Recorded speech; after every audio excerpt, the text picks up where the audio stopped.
And we're live. Beers and Buffalo Podcast, Season 7, Episode 10.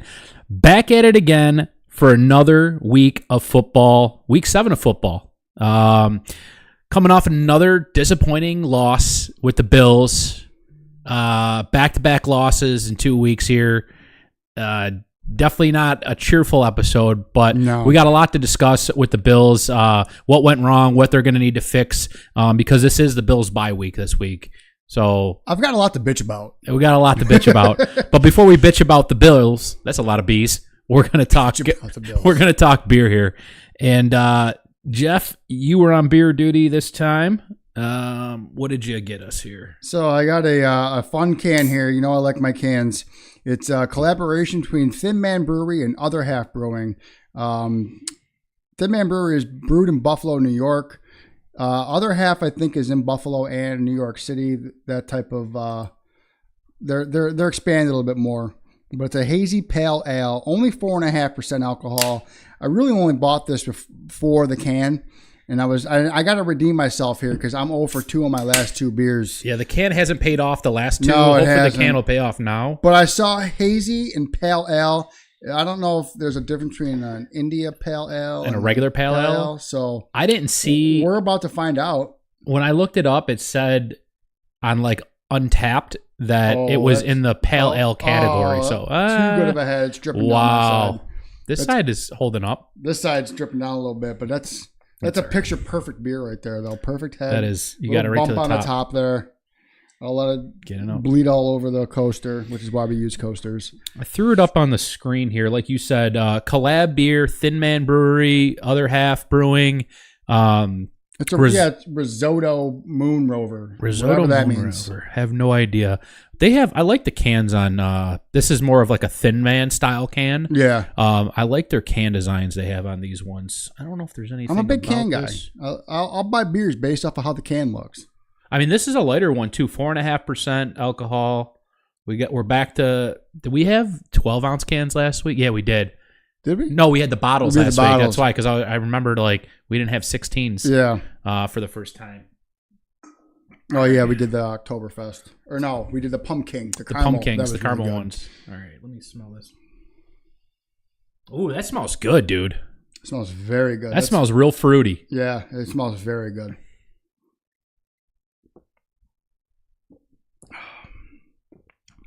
That tastes like an IPA. Or cheers, by the way. Cheers, yeah, cheers. It tastes like an IPA. Good flavor. Woo! I like that a lot. That's very good. Very light. I'm surprised it's that good for being that light too. Because normally when you get lighter beers, you get lighter flavor. That's a heavy flavor for a lighter beer, percentage wise. I mean, for the people watching at home. This is on the screen pretty accurate, man. It's a hazy for sure. You can't see through it. You can't see through this no matter what. Very you can opaque. put a flashlight through this thing, man. Yeah. But good head on here. Great aroma. Mm-hmm. It's like tropically, like pineapple, like on the nose. It's like a bright fruit, not like a dark fruit, like a bright fruit, like peaches or something. And then it's just an easy sipper, man, for an IPA. Yeah. But also, like the 4.5% does help. We went back. I think the last 2 are up there. 8 and 7.8 and like 8.6 last week. So it was 8.6 and 8. Yeah. Those were very, very heavy. So we're almost cutting that in half this week from last week, which is probably a good thing. Yeah. The last 2 episodes, we got a little squirrely under our skins there a little bit with those 8%ers. You get a little squirrely once you have a couple of those 8%ers, man. They hit you hard. Mm-hmm. All right, so here we go. Risotto Moon Rover, Thin Man and Other Half collab, 4.5%. I like it a lot. I'm very good. I think this one will probably hover. If we got to go the Dave Portnoy scale here, I can't go in the middle, so I'll lean a little higher. I'll go 8.1 on this. 8.1. I was thinking about an 8.7 for me. This is really good. You like this one? I can't do this. I can't do the White Bronco because that was an IPA. That was very good. It's not as good as that, but this is really good. This is something if this is something that's out in the summer, this would be a good summer beer. I was going to say this is a better summer beer. Yeah, for sure. The White Bronco's got a more full flavor. It's definitely a heavier sitting beer. I could crush a few of these. Yeah, it's also 6.8 compared to 4.5. This is a very crushable. I mean, we're getting close to like light beer territory with Miller this. Lite's 4.5. There you go. So this is a good alternate. And this has a lot of flavor to it. And the price wasn't bad. It was only $10 for a 4-pack. That's respectable. Before tax and deposit and all that bullshit. But that's respectable. And this is only something you could pick up locally around here because these collab beers, I think, it's just for the Buffalo market. Would you give it here an 8 what? 8.7, I think. 8.7. Yeah. Go with that. I don't even know exactly what I said, but that's your second high, third. No, that's your second highest. Second highest after that White Bronco. Nice. The White Bronco was fantastic. The White Bronco. I could have drank a lot of those. The White Bronco is the king of the IPAs. Well, I actually almost bought an Oktoberfest from this Brickyard Brewing Company. I said, you know what? Let's wait another week to be a little bit closer towards Halloween. We already did the Pumpkin last week, so let's move off of the holiday themed beers. So, and I know there's really not too much that we can base off of because everything's either caramel, pumpkin, apple flavored. Yeah. And I mean, once we get into November too, I might do something different. Maybe we go to like a Shock Top or something. Yeah, Shock Top. They have a lot of good I feel like fall type beers. A lot of the apples. Pumpkin and you could do pumpkin and although November 1st is Christmas season for me, so I'd jump right into Christmas beers. I mean, there's gonna be a ton of Christmas beers. I might have to go into like the import aisle in Wegmans and find some of that fancy shit. Dude. I should have went there. I totally forgot. They got some pretty wacky stuff that like in the import only stuff. So yeah, I mean the Christmas beers, there's gonna be a ton of those. Maybe for things, have we ever had like a cranberry or something? I feel like no, I don't think so, but that sounds fantastic. That would be a good one. A cranberry. Maybe beer. there's a cranberry sour or something. Maybe I'm trying to think of what I'm not a fan of sours, but I tried. I do like me some cranberry. Yeah, absolutely. All right. In your links, I mean, nothing happened. My mom's having technical difficulties. Well, we are live. It is working. Yeah, so, we are live, but we're working. Keep hitting the link. Phone, so. Keep hitting the link. All right, guys. Let's get into some Bills talk here. Switch back over here to my other screen. Bank. Perfect. All right.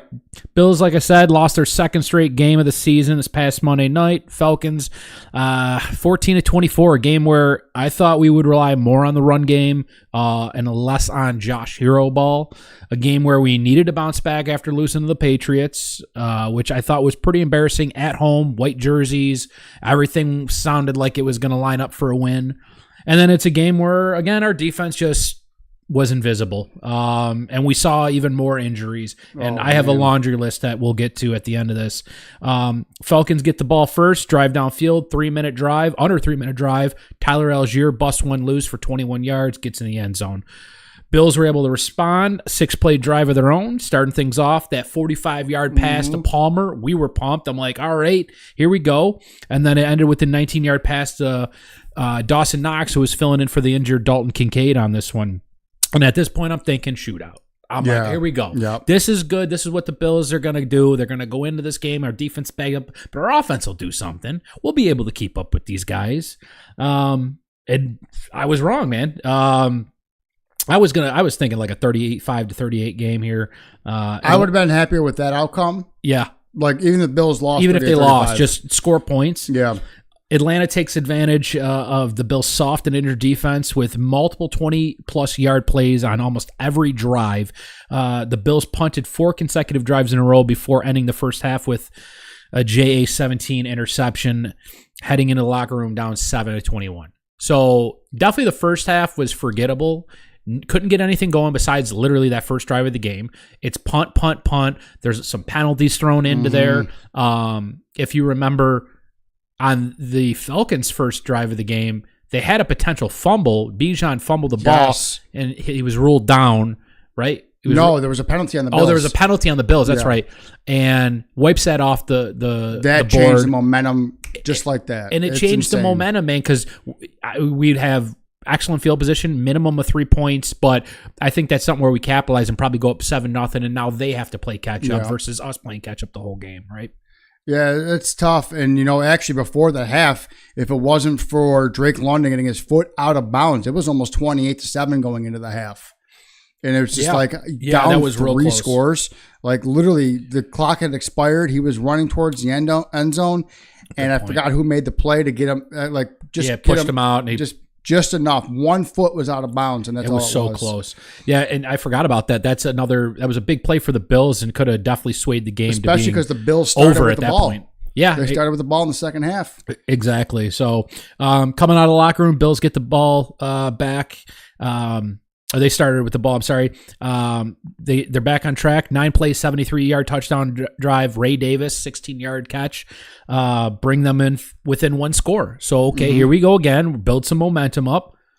And then it kind of just deflates out of us. They can't keep it going. They failed to complete on a 4th down conversion. And that ends up ending the third quarter, giving the Falcons excellent field position. But we get a block kick to start the fourth, right? So now I'm going, here we go, momentum again here. The Bills make a strong defensive stand. They end up blocking a 37-yarder. Again, giving the Bills fans some hope here that we might be able to tie the game in the fourth quarter. However, next 3 possessions were punt, interception, game over, 14-24. Pretty lackluster. We had multiple opportunities, multiple chances to get turnovers, multiple chances on 4th down stops, multiple chances in their zone, and we end up with a punt or a turnover on downs or a turnover. Not good. This is probably the first time where I'm watching this game. You were over with me. We're like, okay, Josh Allen's going to have to put the cape on. He's going to have to be Superman. But this is the first game where he wasn't able to get out of the phone booth and rip off that suit and come out and be Superman. And it's just, it's tough to see. But, the defense is so banged up. The offense was even banged up, but my issue was these trick plays that we tried to run. We didn't go forward on 2 other 4th down conversions for whatever reason, and we're one of the better teams at 4th down conversions. And then on the 3rd and 1, where we tried to Elijah Moore trick play, where Josh Allen's handing it off and he fumbles the ball, where was James Cook on this? I'm calling out Joe Brady a little bit on this. Why wasn't our best offensive weapon outside of Josh Allen on the field when we needed him the most? Like, I don't understand what they were doing with the play calling there. There was no reason to limit his snaps. He only played 52% of the snaps of that game, where it was like 70 the last 5 weeks. So what are we doing here? Why isn't James Cook on the field? You're telling me James Cook, even if you run a play option and you try to hand the ball off to James Cook, if you give it to him, he's going to get that yard. Yeah. If you don't give it to him, Josh Allen's either going to find someone quick for a quick dump off, or he's going to run it for a yard. And they had that one play. That drove me nuts. The one play where he rolled out too, and he had to do kind of that shuffle pass. Yes, and Ray Davis. And it tipped. It got tipped right at the end there, and he was going to probably be it was close to being a catch, but it looked like it could have been a catchable ball, and the defender kind of just poked it out of the way. Yeah. I believe that was a 4th down attempt as well. Yeah, it was. Allen, threw multiple interceptions this game, pretty sloppy. Bills defense didn't force a turnover. Just a lot of missed opportunities. Bills were also 2 of 9 on 3rd downs. Not good. Not at all. They had 8 penalties for 64 yards, double the yardage of the Falcons. And like you said, man, I thought we were running the ball effectively when we did. Cook 17 for 87. Maybe could have leaned on him a little bit more. I think it wasn't necessarily we weren't running the ball. We weren't running the ball when we should have been running the ball. Yeah. On those short yardage plays, just give it to him to go forward. That's almost just give it to him to go forward. That's almost 5 yards a carry. It was 5 yards a carry. I had it 17 for 80. Yeah, 20 for 80 is 4 yards a carry. At some point in the game, he was because I messaged it out in my Discord. I said that he was averaging 5.2 at some point in the game. So yeah, he was around that 5 yards a carry mark. And it's why not give it to him on anything less than 3 yards at that point? Robinson, I'll talk a little bit about the Falcons here because I will give props to them. They went off, man. Their guys, their 2 big threats both went off. Robinson matched, and here we go with the career every time. All career highs. Ready? Robinson had a career high 170 rushing yards. Had a career-long 81-yard rushing touchdown in the second quarter. Finished with a career-best 238 yards from scrimmage. So 3 career bests for Robinson. Drake London, I thought this was a career best, but it's his second best in his career. 10 for 158 and a touchdown. And then Michael Penix Jr., 250, 9-yard touchdown to London, was in that one and completed 20 of 32 passes without an interception. So another game where the opposing quarterback, although Drake May didn't throw a touchdown last week, was very efficient. This week, 20 of 32, pretty efficient. Only took 2 sacks opposed to Josh Allen's 4 sacks that he'd taken, which real quick, I'll just mention because I wrote it down here somewhere on the sacks. 4 times is the most in a game since the 23 opener against the Jets with Rodgers getting hurt, and we lost in overtime. Yeah, that's true too. So that's the most sacks in a game he's taken in 2 years. Which, credit to the Bills defense last year. I think they only gave up 5 or 7. They gave up single-digit sacks last year. This offensive line was fantastic. And I know Spencer Brown's dealing with a little bit of an injury. Oh, yeah. Connor McGovern went out with an injury for a little bit. He came back. Even Deion Dawkins had an injury earlier this year. So the offensive line, even though they're playing as a whole unit, right, they're a little bit banged up. I think this bye week comes at a good time. My biggest issue, too, is the defense actually played pretty good the second half, and the offense is the one that couldn't capitalize because normally it's like the offense has to play catch up because the defense isn't doing as well. But they only gave up 3 points in the second half. It was 21-7. They lost 24-14. You're telling me you couldn't get 2 more touchdowns in the second half? No. Like it's unreal how bad this offense looked. There was no Curtis Samuel. He dealt with an injury. Mm-hmm. Josh Palmer got hurt in the middle of that game. Oh, yeah. No Dalton Kincaid. So you're down 3 of your better wide receivers, tight ends going into the second half minimum. So you're relying on Elijah Moore, which why are you running a sweep with him or a trickery play where he's supposed to run the ball when you should be using James Cook on 3rd and 1? Even Ray Davis at that point would have been a better option to try to bully a 1-yard run. Yeah. Because even if you get a half a yard, you can go for it on 4th and a half. Well, there was 5 out of the 11 total possessions were 10 yards or less. That's embarrassing. So half of your possessions, you got 10 yards or less. That's embarrassing. Those are 3 and outs. You're going to lose that. Those are 3 and every outs. single week. 2 of which were in the 4th quarter, too, when we were only down by touchdown. So you had 2 of those possessions where and you 2 just of those, we didn't go for it on 4th down. No. And that was like... We should have been going. I don't care if it's at midfield. It was midfield. It was midfield, though. Who, besides Jalen Hurts, is one of the best for the tush push or sneaking for a 1 yard, 2 yard, 3 yards. It's one of those things where it's ridiculous where you're not going for it on 4th down when you're down. And even if at midfield, your defense had been playing well for that second half at that point, you got to trust them. You already blocked a field goal, too, before that. So you got to trust your defense and your special teams. You got to go for it with one of the best quarterbacks in the league for getting a couple of yards. He's 6'4" and like 240 pounds. He's kind of unstoppable at that point. Like, you get a good jump on the offensive line, not an offside call, but like I think because it was such a close game that they didn't want to get it out of hand by themselves. Like if this was the Ravens game where we needed to score every single, I could see them going for it a little bit more, but they were never out of the game there until that final field goal. But like they were playing a little bit conservative for my liking, but I understand why they weren't going for it on 4th down at that point. I disagree with that a little bit because the game wasn't out of hand. You weren't. I know it wasn't. That's why they're not going for it. But you weren't in control of that game. Yeah, your offense was already struggling a little bit. You got to do whatever you can to keep your offense on the field. That hurts the offense more when you know they're struggling and you don't even let them go for it on 4th down when you're known for going for it on 4th down. Yeah. I disagree with that because how effective they've been the last couple of years going for it on 4th downs. And then it's like, 4th and 2, 4th and 3. And like, nah, we don't really want to go for it. Or even that 3rd and 1, it's like, why are you trying to do a trick play? You lost yardage on that. Yeah. Instead of gaining a yard. Part of that, too, here, I'm looking at the receiving core. People aren't getting open. Look at Keon down here. 3 catches for 11 yards, dude. Keon's not the answer anymore. I've been a Keon forgiver for the last couple of years. He runs the same route. He runs a fade route on the side, and Josh has to throw it up.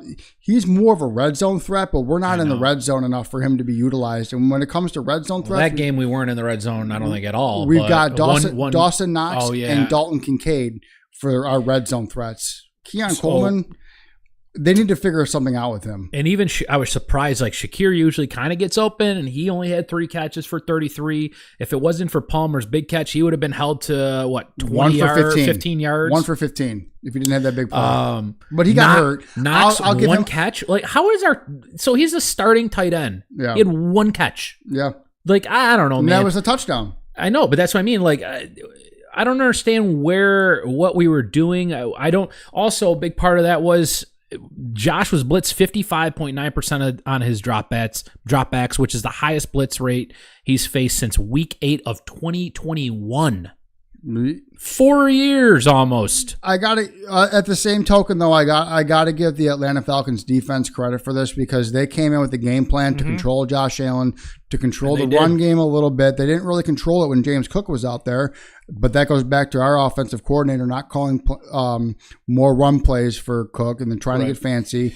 And McDermott's already come out and said that him and Joe Brady are going to sit down and talk about it, or they have talked about what they're going to do going forward. Why you could see on the sideline the Bills' last drive that they had the ball, James Cook is visibly upset. He's not on the field when he should have been. He's your most dynamic playmaker besides Josh Allen. And you got to rely on somebody else other than Josh Allen. You got to give the ball to James Cook hands. But a receiver also has to step up. We need somebody that can get open, and then we got to trade for somebody because we don't have one receiver that can get open. I get it, man. We can rely as much as we want on James Cook, but in games like this where for whatever reason it just wasn't going to work, and they decided to pass more than I thought they should have, someone's got to get open. So you're right. Either they trade for somebody, and I think I got something on here I'll try to find once we get to that part of some potential guys that are on the block right now.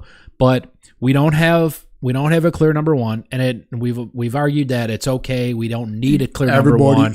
Everybody eats, and that works until it doesn't work. Well, and now Josh Palmer got ruled out. So that 2 for 60 on 2 targets, that's a great stat line for the first quarter and a half. He got hurt in the second quarter. So he should have been at around 4 or 5 catches then. He probably would have been higher. Okay. I really think if Josh Palmer is healthy, we need to utilize him like he's a number one, treat him like a number one, because I think he has the potential to be that.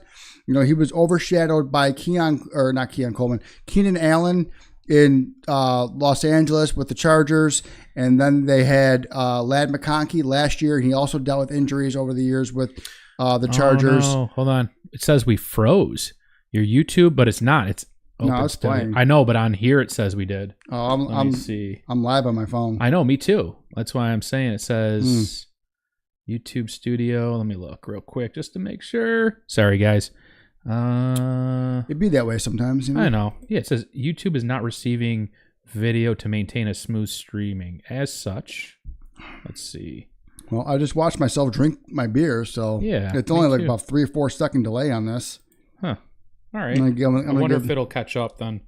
Okay, it says my mom said it's okay now. Oh, okay. All right. Perfect. I'm going to give our stream some likes on my phone real quick.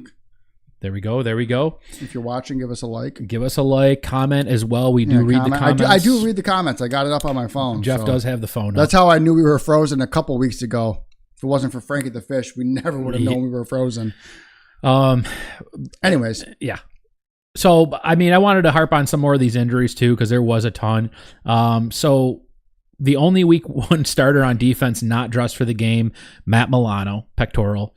Dalton Kincaid, had an oblique, was the only opening day starter that not active on the other side of the ball. So we had 2 guys, right? However, the depth pieces started becoming a concern, starting with Dorian Strong, DeMar Hamlin, TJ Sanders on injured reserve, and Curtis Samuel, like you said, were all inactive in this game. Okay, so now we're starting with a little bit more. Then as the game goes on, or before the game even happens, Daquan Jones gets hurt in pregame warmups. Then Terrell Bernard gets hurt, ankle, left the first half after getting rolled on. He did not return. Christian Benford was hurt down in the second quarter with an Achilles injury, but returned the first drive of the second half. I know we said Connor McGovern was hurt for a few plays. He came back. Cole Bishop left briefly in the second half with cramps, but returned in the fourth quarter. I mean, these guys are leaving, getting hurt in a game, coming back, not coming back. There's just no cohesiveness on defense right now, and it's just really becoming a problem that You got Trey White, who has maybe one good game, and then the next 6 are going to be terrible. He can't be your number 2. I've said this before. He's a depth piece in case people get hurt, but he can't be a starting guy. Where's Maxwell Hairston? We don't know if he's coming back. So I saw this thing. I think it was WGR 550. They were talking about it. They need to designate Maxwell Hairston for like potential return so he can practice and see if he's coming back or not. Yeah. Because that gives them a 3-week window to either sideline him for the rest of the season or he actually comes back and plays. Because if he doesn't come back, the Bills need to make some huge adjustments at the trade deadline. They need to go out and get a safety. Trey White's not it. DeMar Hamlin, when healthy, isn't it. Poyer's not it. Poyer's definitely not it. Poyer, like I said, these are all practice squad guys that were brought in to be mentors for the guys that were supposed to be playing. If Maxwell Harrison can come back, I think that's going to be huge. I think he's going to be a good addition, but I want him to be fully healthy. I don't want him to be like 85, 90% healthy, come out here and try to be a hero, lead these quarterbacks to victory, and then just all of a sudden like tweak something halfway through his first game. You know what I mean? It's just one of those things where the Bills need to do something. And I'm actually undecided at this point if I want the Bills to upgrade on offense, go get a number 1 wide receiver or go get a number 1 safety that we could use. Plug and play. Like, I think probably safety would probably be easier. I think defense right at this point, but defense would be easier to plug and play.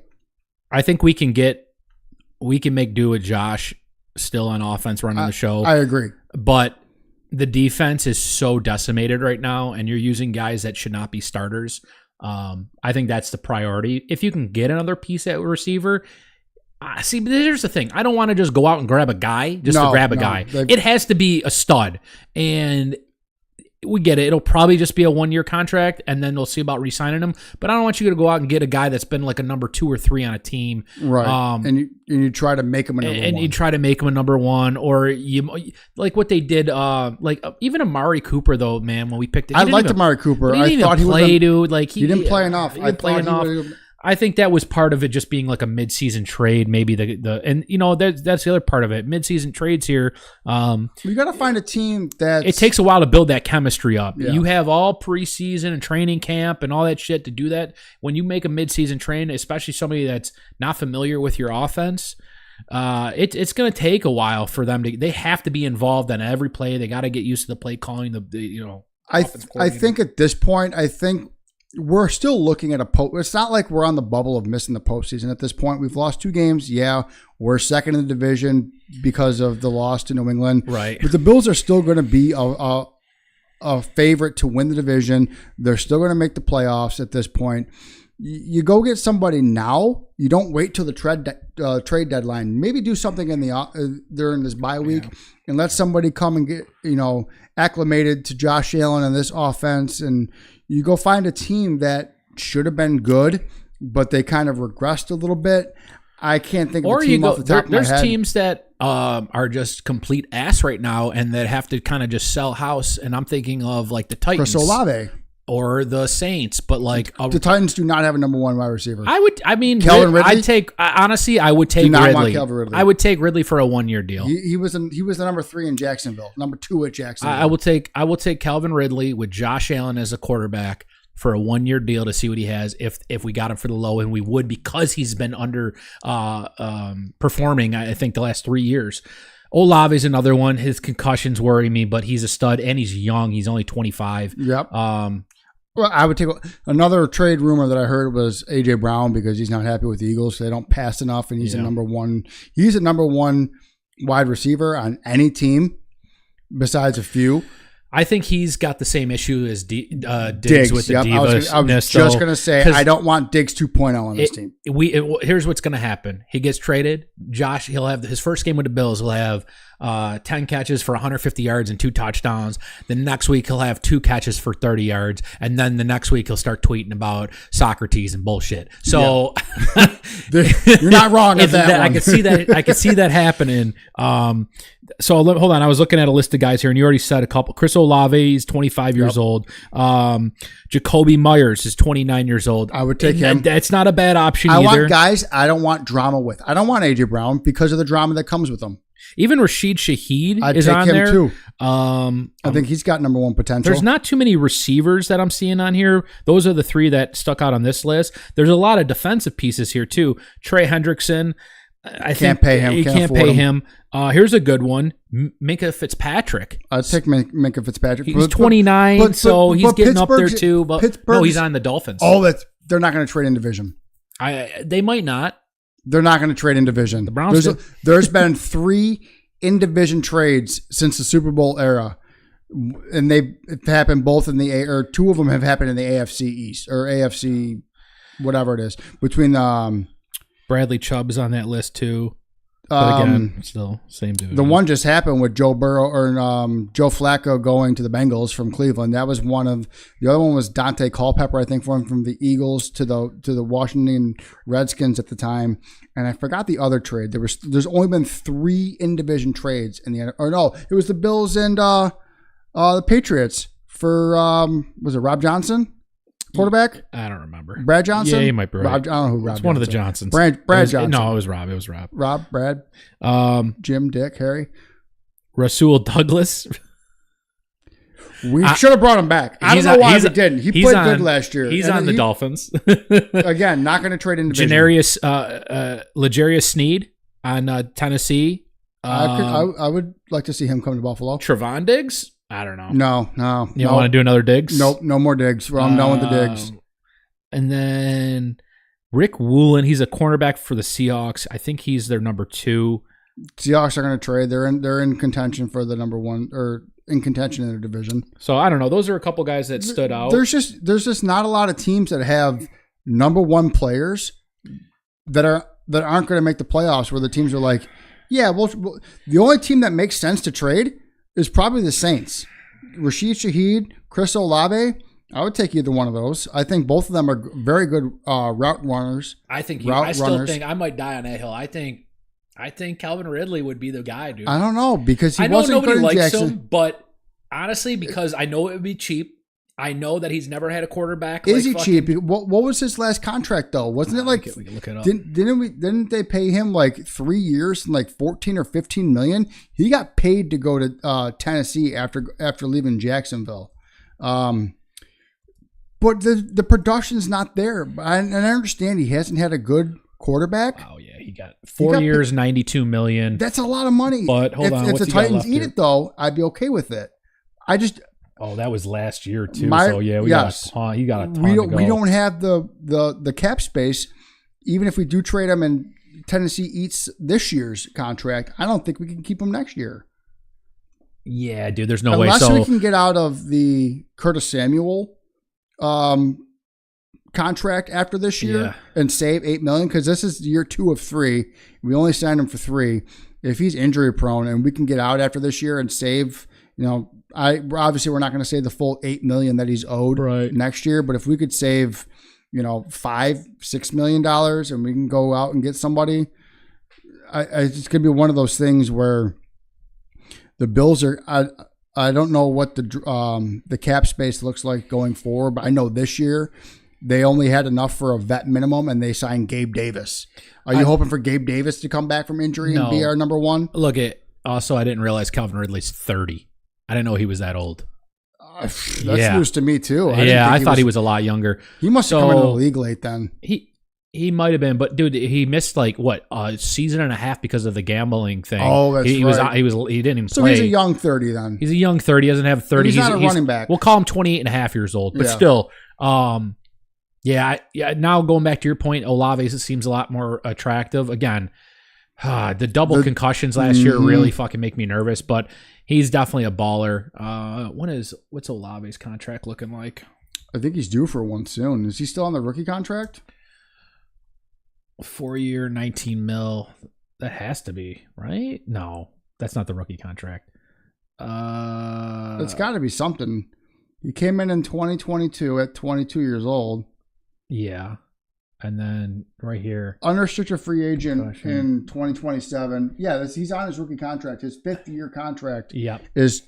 So they've already picked up his club option for next year. So they're already trying to keep him for next year. Okay. So he's someone that the Bills could go after, and restructure their contract and try to work within our cap space here. But honestly, if you gave me 2 players for the Bills to pick from, either A.J. Brown or Chris Olave, as good as A.J. Brown is, we know what he's done. He was phenomenal in Tennessee. Even Mike Vrabel was pissed when the GM traded him on draft day.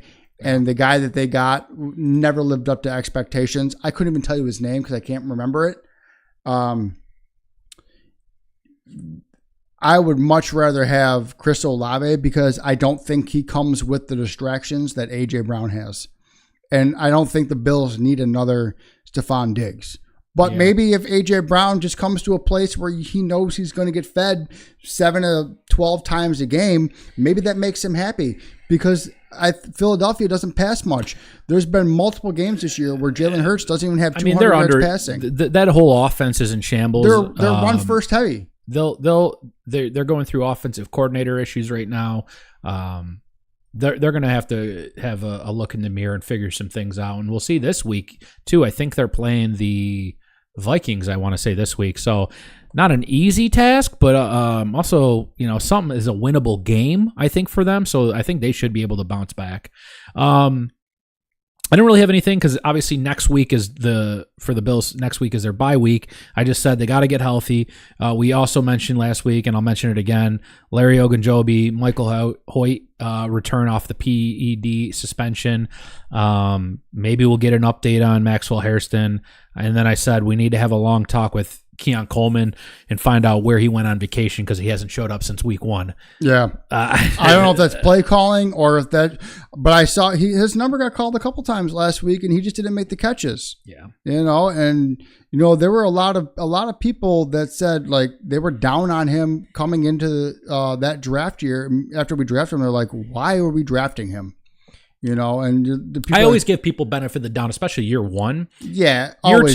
Year two, all right. We want to see some progress. Look at Marvin Harrison Jr. He was scouted as being better than his dad, and his dad is a Hall of Fame wide receiver. I never knew that. I never believed that, though. I didn't believe that. Well, I'm just saying that's how he was scouted. He was scouted as having better hands, better route running, better, just separation than his dad, and his dad was a Hall of Fame wide receiver. Yeah. It's just unreal how there's a lot of pressure. But I also think that a lot of pressure on those guys. Maybe if the Cardinals fall off a couple more weeks, obviously they're not going to trade Marvin Harrison. No, they're not going to trade him. But wishful thinking, I would take him. That's why I'm saying, like, realistically, Jacoby Myers. Jacoby Myers. Jacoby Myers, Chris Olave, AJ Brown. Those are kind of names you're gonna hear.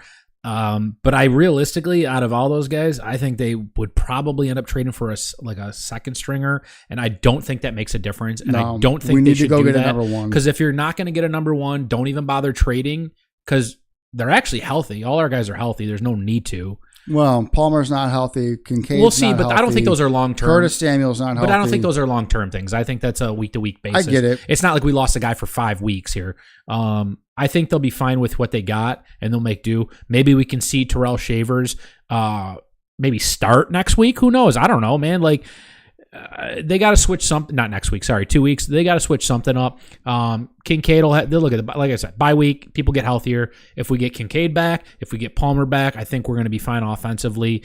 And like I said, we got to figure out how we can get Coleman more involved with the offense here when we're passing the ball.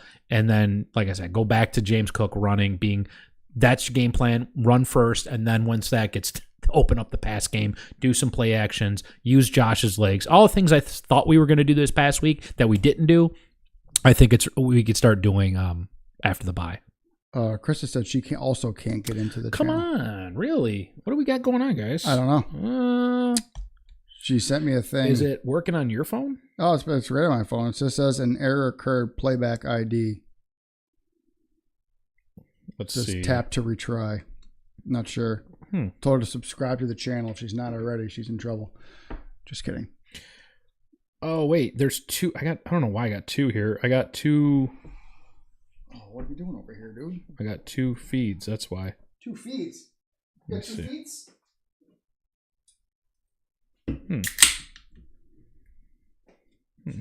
6 views 40 minutes ago. What the heck? What in the world is going on? So is it working or not working on I got here? it working on my phone. Okay. Like I said, I just watched myself open a beer. That's so weird why that's not working. God, I look like shit on camera. Thank God that camera adds like 45 pounds. That's what it is. Yeah, I don't know why. Okay, so now it's working fine. Like that error message isn't up here anymore on my end. I'm going to open up the studio real quick. See what we got here. Oh, that's a Mikey Depot right there. Holy shit! You know what it is? They've been sitting for a little bit. Okay, it says 4 concurrent viewers. It says you've got 7. You've got 3 concurrent viewers. Average duration 7 minutes.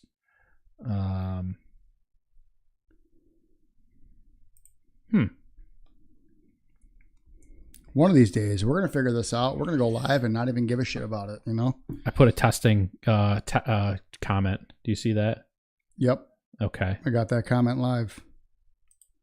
So it is working. I don't know. It might be having trouble if you're just trying to join the feed now, but it is working. We are recording. I don't know. We are live. If people could comment on YouTube, that'd be great so that we know. But that would help. One of those things where, you know. All right, let's get into some NFL news here. Oh, there's a lot. I'll start with the Chargers winning a close one over the Dolphins, 29-27. To a post-game press conference. Oh, yeah. Don't know if you saw us calling out his teammates, not showing up to player-only meetings, being late to player-only meetings. Not the right time or place to be doing that on a post-game press conference. And McDaniels called out Tua for doing that too as well. That organization is such a mess right now. The GM and head coach getting fired. Yeah, there's going to be some changes starting with the top down here. I think they keep riding with Tua for a few more, but I don't know, man. That organization's in shambles, and I love it. I love to see it, man. I'll always root against in-division opponents. Absolutely.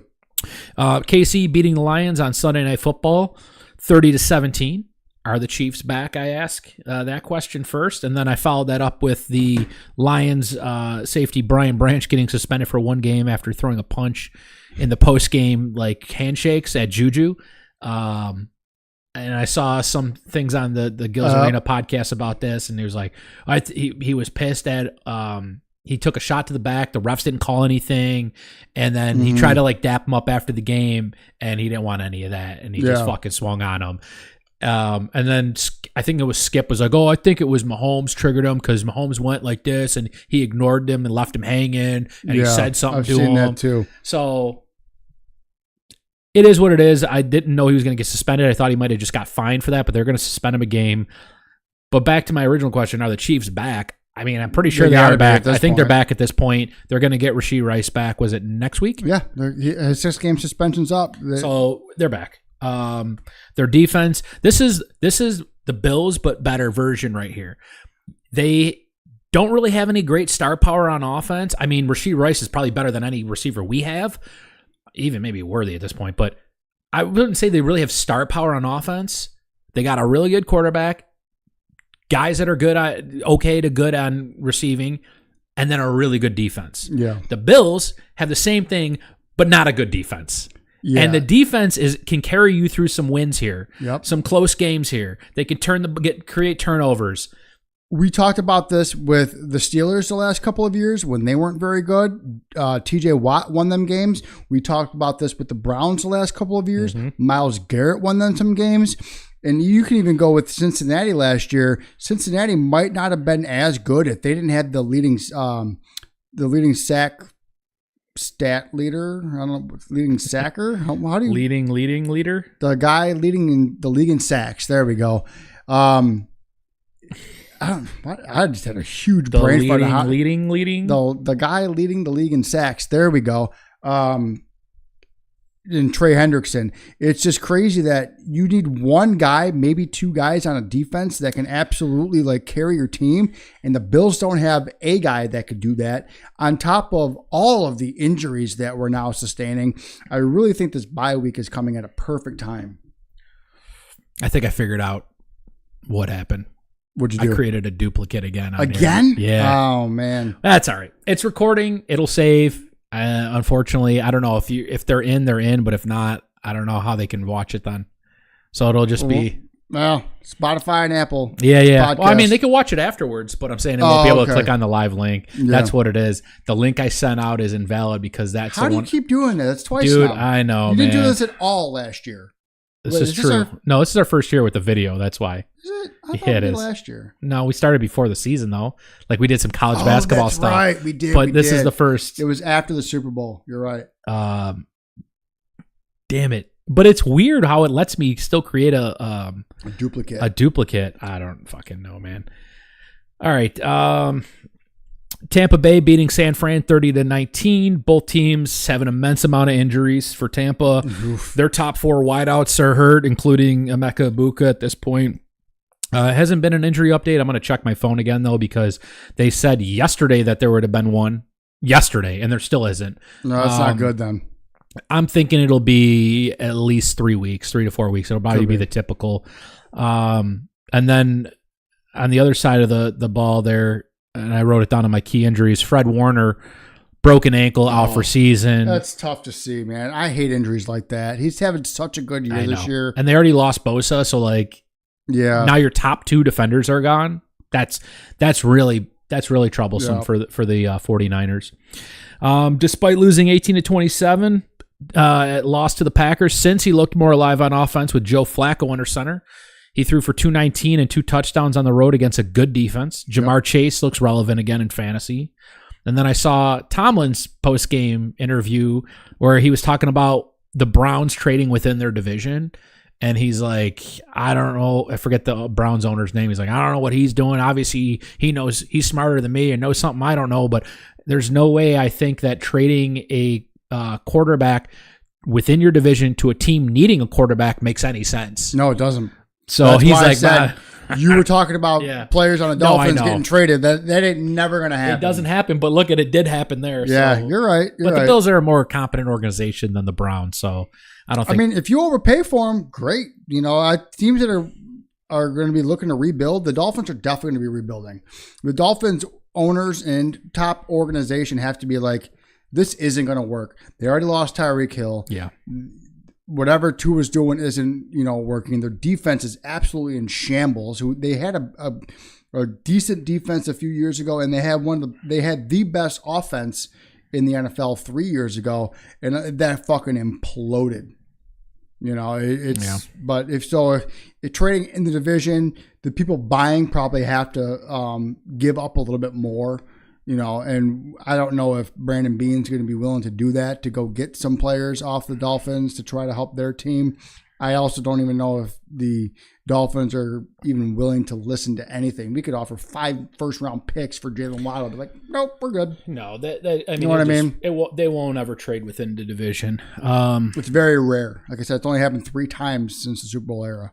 So key injuries here: Garrett Wilson, knee; Egbuka, hammy; Puka Nacua, ankle; Fred Warner, I just said, broken ankle; Ridley, hammy, and you still want Ridley? Njoku, knee. Yeah, that's tough. And there was actually way more than that. I just put some big names on the sheet here. This was a week of injuries. The Bills game itself saw like 7 within the game. Yeah.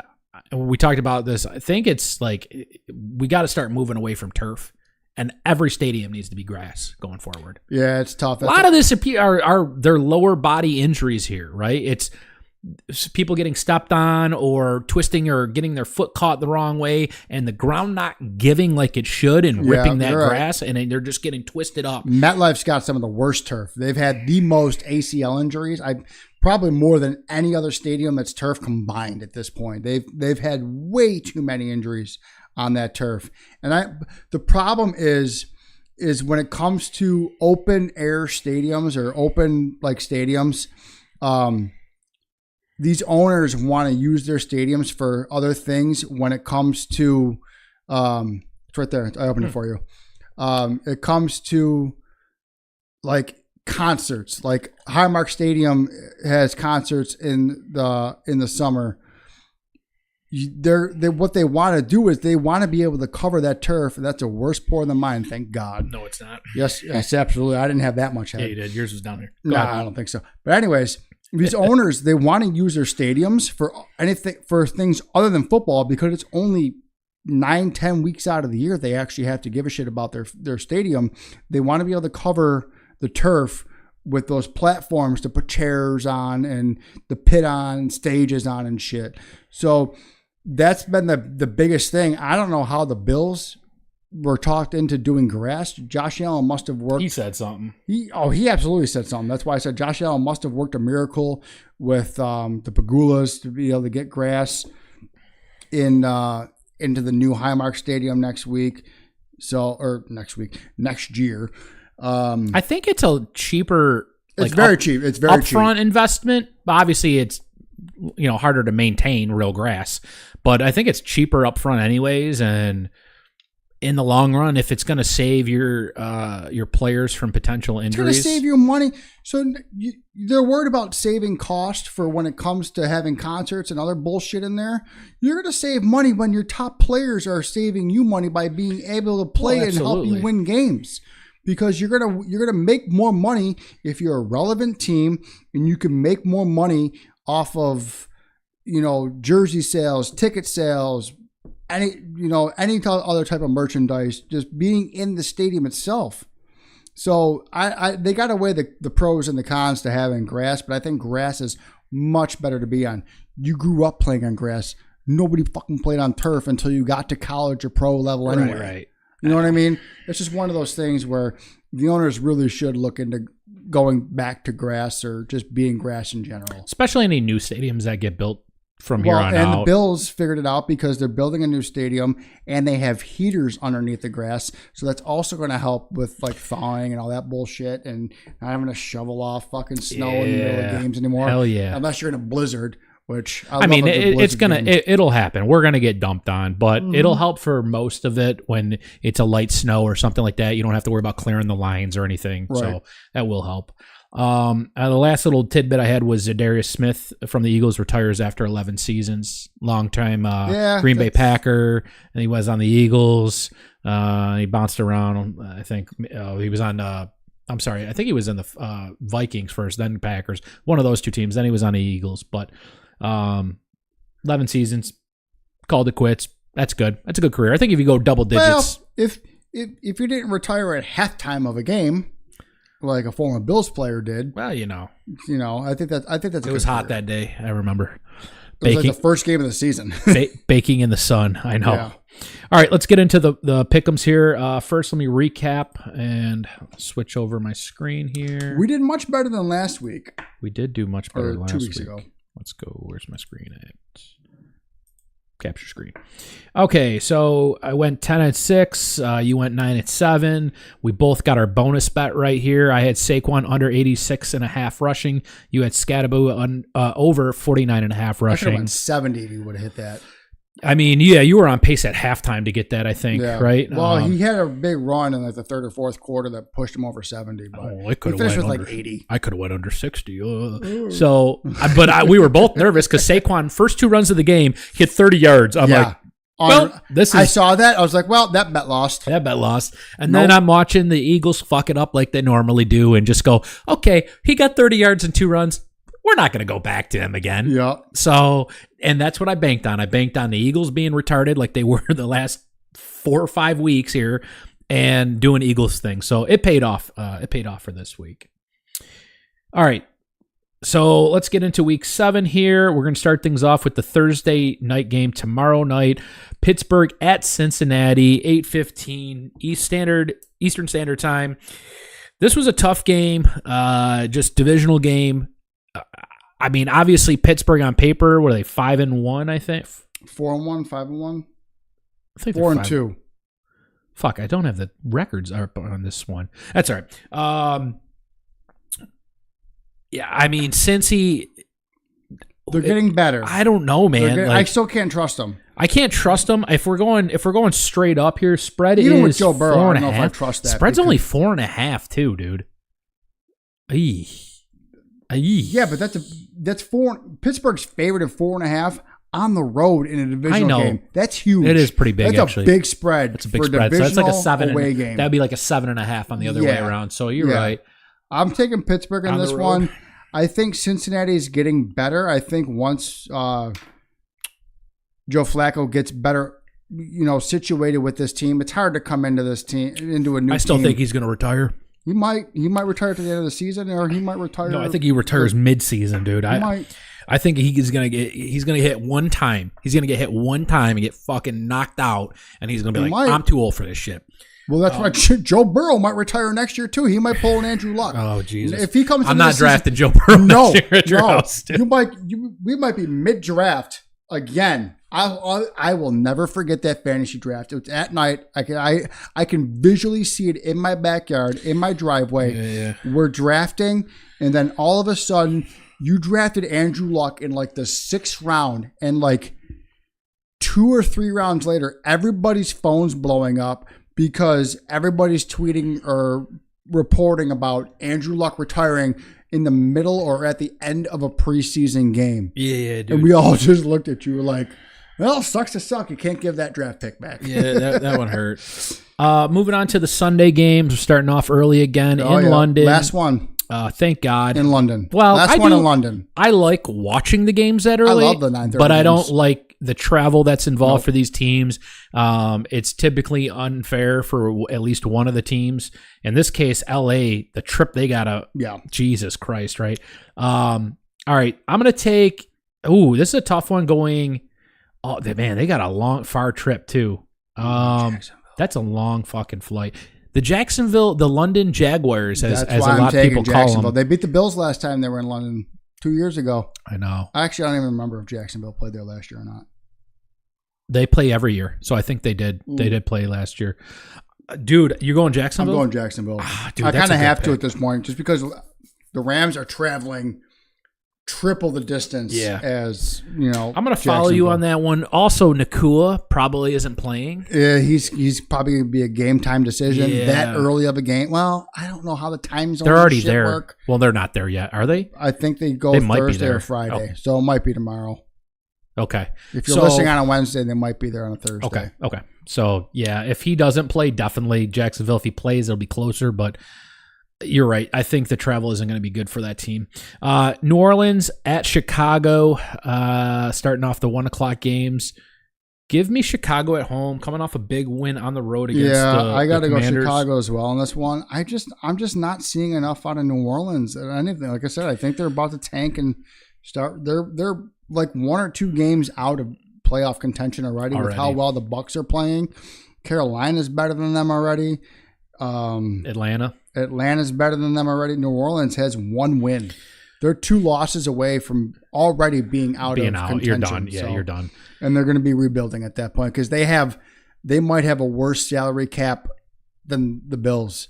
And New Orleans is already trying to save Kamara for trade bait, basically, because they're limiting his snaps. Yeah. Miami at Cleveland. This is crazy. Cleveland. Okay, so Cleveland's favored by 2.5. Miami can't be this bad, dude. I think they are. I'm taking Cleveland. I'm going to take Miami.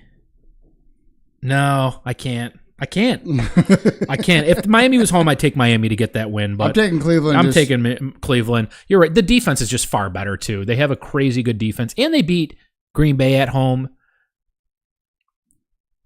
You got to take Cleveland. I talked myself out of that. I had to talk myself. I'll take Cleveland as well. All right, New England at the Titans. This is an easy one. This is New England. Vrabel going back to Tennessee. I don't even give a shit about the spread. It's old head coach. You're right. New England. New England's absolutely going to smoke them. New England. Vegas at Kansas City. That's a Kansas City win, easy. Vegas ain't winning shit. Well, hold on one second. They always keep it close. You're right, though. It's a 12.5 point spread. I know. I'm taking the points, I think, on this one. But if we're going money line here, give me KC. Yeah. Like I said, they're going to get Rashee Rice back. So, the game will be blown. Man, maybe the 12.5 isn't good anymore. Philadelphia at Minnesota, as I mentioned earlier. I think is a must-win situation for the Eagles here. I like Minnesota at home, but given the last 2 weeks, I think Philly bounces back. I think Philly bounces back as well. If the Bills are playing this week, I would hope it would bounce back, but injuries aside, probably not. Carolina at the Jets. Do we both go Carolina here? I got to take Carolina this one. I have to. Jets haven't got a win yet. Jets are 0-6. Jets could be starting Tyrod Taylor, dude. Listen, I picked Carolina against Atlanta, and they fucking smoked Atlanta 30-0, and the Bills go and fucking lose to Atlanta. So I don't know who's more real, Atlanta or Carolina. I think Carolina's more real at this point. Depending on our injury situation next week, I might pick Carolina to fucking beat the Bills. I'm going to take Carolina with you, Guy. That was going to be my kind of go against the grain pick. Not your guy, buddy. Not your guy, pal. New York Giants at the Denver Broncos. Was the win a fluke? This could be a good game. You going Giants? I'm going Giants on this one. I love the Giants. I love Cam Scatterboo. This dude's going to have CTE by the time he's 30. Jackson Dart's going to have CTE by the time he's 30. This team is so much fucking fun to watch. Yeah. Both of these guys, what are they calling them? Oh boy, Dart Bow? No, it's Scatterdart. Something white, like the White Boys or something. I don't fucking know. It's a little on the line for what they're calling them. I'm not trying to fucking figure out what it is. The Amazing Whites, maybe something like that. Maybe the Amazing Whites. I think it's something like that. But yeah, I love Cam Scatterboo. I really wanted the fucking Bills to draft him this year. I know he probably wasn't going to take over for James Cook, and I think it would have went to depending if we signed James Cook again or not. If we drafted Cam Scatterboo or any other wide receiver or running back, we probably weren't taking or re-signing James Cook. Yeah, the Giants look so good. What are you looking at here? I'm just looking at the injury report for both these teams real quick. None of them really Slayton matter. Still did not practice on Wednesday. That's the fine. only one, but I'm actually going Denver on this one. I'm going to take the home team. It's close enough where I could pick that team. You're right. But I'm not mad. You could go either way on this. And I think Denver minus 7.5 is wild work, dude. Like playing in Denver is one of the hardest stadiums to play in because of the altitude. But if you're feeling Giants money line, dude, you do Giants 7.5. You sprinkle money line on a bet then. Yeah, absolutely. That's what you have to. Indy at the Chargers here. This is a tough one. Indy's got to travel across a little bit here to go to the Chargers, but they were just here last week, weren't they? They just played the Rams? They played the Rams at home, I think. Was that home last week? Hold on. We're doing this on the fly, folks. I don't know, but Indy's one of those teams where it's like at home, I'm not picking against them. On the road, I don't know if I can pick them. Oh, they played the Cardinals. Never mind. Yeah, and I think they were home. Yeah, they were. And they lost to the Rams on the road. But that was a close game, though. That was a very close game the last time they went on the road. It's probably going to be more of a home game for the Colts than the Chargers because the Chargers fan base isn't very good in Los Angeles. They should have stayed in San Diego. I digress. I'm taking Colts. Yes, because I don't know what Indy's run game looks like right now, or the Chargers' run game looks like right now. I think it's going to be a 50-50 split between Hassan Haskins and Kamani Vidal. Yeah, Kamani Vidal. I'm going Chargers. I'm taking a home team again, man. I really want to take the Chargers, but I think Indy's overall offense is a little bit better. Yeah. They're still dealing with injuries. They got Joe Alt playing left tackle now, who's normally a center. I'm just going to go with Indy. I don't know. I think he's a right guard or something. He's a guard. He's not a center normally. I thought Joe Alt was a center. He's not a center. All right, I'm going to look it up.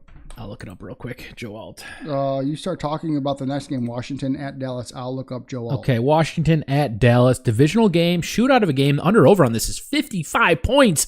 Might take the under just because that's a shit ton of points to be gambling on here. Tickets as low as $22, Jeff. You can go to Dallas and get tickets for this game for $22. Hard pass. You know what? You could have gone to the Sabres game tonight. You could have gotten a ticket for $11 and a beer would have cost you more.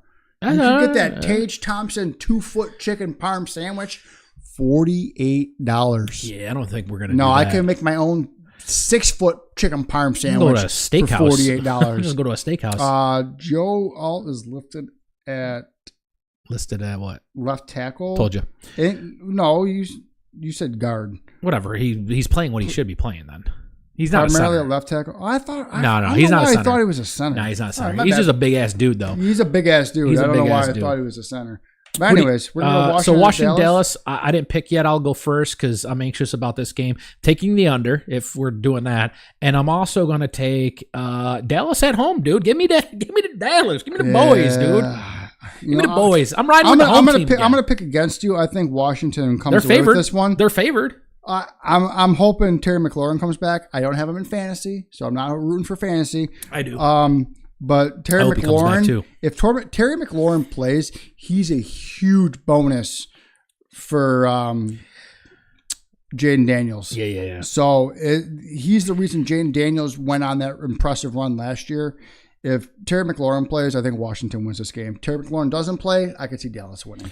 I mean, I don't think he's the difference maker necessarily. I think it's Dallas, whether or not they can make some defensive stops, because we talked about how bad the Bills' defense is. Dallas is rated the worst defense, I think, in the league. I think they're worse than Cincy. Really? Yeah, they're atrocious. All right, well, so if Dallas gives up or can hold their ground on a few key possessions or key drives from the Commanders, I think they're going to score. They're at home. I mean, they did tie the Packers at home, which is kind of fucking weird, but Washington just lost at home to the Bears, dude. That was wild. So, and if it wasn't for the Bills game, that give me the home would have. game. That was. You know what? This is 2 years in a row where the Bills have played on a Monday night game with a doubleheader Monday night game. Yeah. And the Bills last year was a blowout game, and the I think it was Bengals and somebody else would have been a better game to watch. And this year, the Bills look like absolute dog shit, and the other game would have been a better game to watch. Absolute dog shit. If they would stop fucking putting double. Well, guess what? It's on this week. I know too. it is. Are they both 7:15 and 8 No, o'clock again? 10. So you're going to bet on that one. This is the dumbest shit I've ever seen. Why put one on at 7:15 because and it's then all time 8:20? zones. It's time zones. Fuck the time zones, man. It's time zones are zones. fake as fuck. Moving on. Green Bay at the Arizona Cardinals. You can get tickets as low as $96. So that doesn't make any sense. Why would you want to go see the Cardinals for $96 when you can see the Cowboys for $22? Both teams suck. You're probably going to go see a backup quarterback on the Arizona game. The pricing doesn't make sense. No, nothing makes fucking Give me Green sense. Bay. Easy win there. Yeah, I took Green Bay. I circled Survivor pool? I think I might have already taken Green Bay. Oh, yeah, you did.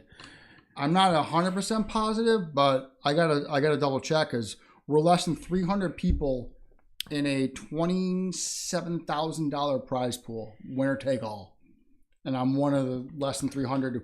We started with like 13 Louise. or 1,400 people. That's a lot of people. So I'm doing pretty good. Actually, the round 2 starts this coming week. If you want in, I'll let you know. $25, you can win 20 grand. Ooh, round 2. I'll save my pennies. Anyways, yeah, I'm taking Green Bay.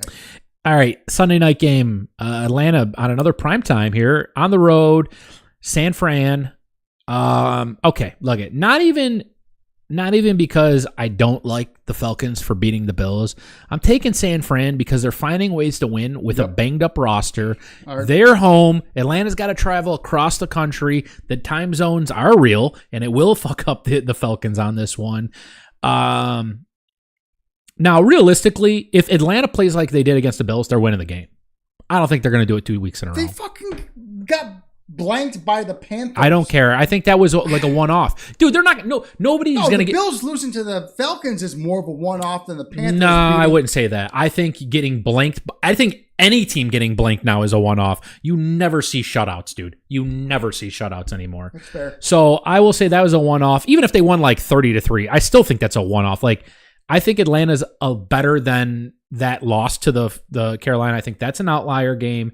But if they play like they did against the Bills, they'll beat the 49ers. I'm just betting against it. I'm going 49ers. I'm going 49ers as well. I already circled it. I got the last 2 games circled. If you want me to start, I'm going to start anyway. Tampa Bay at Detroit for Someone's the first gotta pee. Monday night game. Tampa Bay looks absolutely phenomenal, but they've got a ton of injuries on the offense.